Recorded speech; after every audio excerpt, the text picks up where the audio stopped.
ഞാനങ്ങനെ കാലിട്ടിരിക്കുമ്പോൾ കുറേ ഞണ്ടുകൾ കടലിൽ നിന്ന് കയറി വന്നു. ചുവന്ന ഞണ്ടുകളാണ്.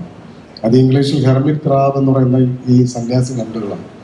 അത് വലിയ ഉപദ്രവകാരികളല്ല. അതിൻ്റെ കാലിന് മേലെ കൂടെ ഇഴഞ്ഞ് അത് കരയിലേക്ക് നടന്നുപോയി. പോകുന്നതിനിടയിൽ വേദനിപ്പിക്കാത്ത വിധം എന്തോ ഓർമ്മിപ്പിക്കാനെന്ന പോലെ ഈ ഞണ്ടുകൾ അതിൻ്റെ കൊച്ചു പുറങ്കാലം കൊണ്ട് എന്നെ ഒന്ന് നുള്ളി ഒന്ന് ഇക്കിളിപ്പെടുത്തിയിട്ട് അത് നടന്നു പോവുകയാണ്. എനിക്ക് ഭയങ്കരമായി പെട്ടെന്ന് എന്തൊക്കെയോ ഓർമ്മിച്ചെടുത്ത പോലെ, എൻ്റെ ജീവിതത്തിൽ എന്തൊക്കെയോ നഷ്ടപ്പെട്ടതുപോലെ എനിക്ക് ഭയങ്കരമായ നഷ്ടബോധവും വ്യസനവും വേദനയും സങ്കടവും എല്ലാം ചേർന്നൊരവസ്ഥയിലേക്ക് ഞാൻ എത്തിപ്പോയി. എൻ്റെ സുഹൃത്ത് തൊട്ടടുത്തുണ്ട്, ഷിനു.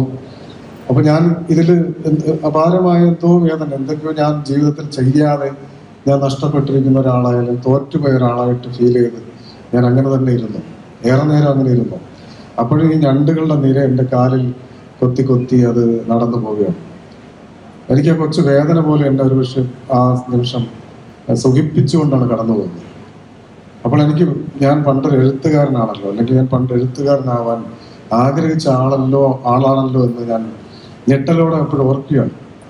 അന്ന് രാത്രി തിരിച്ച് റൂമിൽ വന്നിരുന്നിട്ട് ഞാനൊരു പുസ്തകം എടുത്തു, ഒരു നോട്ട് പുസ്തകം എടുത്തു. അതിൽ ഏറ്റവും അതിൻ്റെ ഒരു കടലാസിൻ്റെ മുകളിൽ സന്യാസി ഞണ്ട് എന്ന് തലക്കെട്ട് എഴുതി. എൻ്റെ മനസ്സിൽ എന്തൊക്കെയോ വെപ്രാളപ്പെട്ട് എഴുതണം. ഞാനങ്ങനെ എഴുതാനുള്ള വെപ്രാളത്തിൽ എന്തൊക്കെയോ എഴുതാൻ ശ്രമിച്ചു. പക്ഷേ എൻ്റെ എഴുത്ത് ഒരു വരി പോലും കടന്നുപോയില്ല, ഒരു പാരഗ്രാഫ് പോലും കടന്നുപോയില്ല. എനിക്ക് എന്തൊക്കെയോ പറയാനുണ്ട്, പക്ഷെ എനിക്കൊന്നും പറയാനാവുന്നില്ല, എനിക്ക് എഴുതാനാവുന്നില്ല. അപ്പോൾ ഞാൻ വീണ്ടും അപാരമായ എൻ്റെ ആ വേദന, ആ ഒരു വിഷമത്തിലേക്ക്, നിരാശയിലേക്ക് കടന്നുപോയി.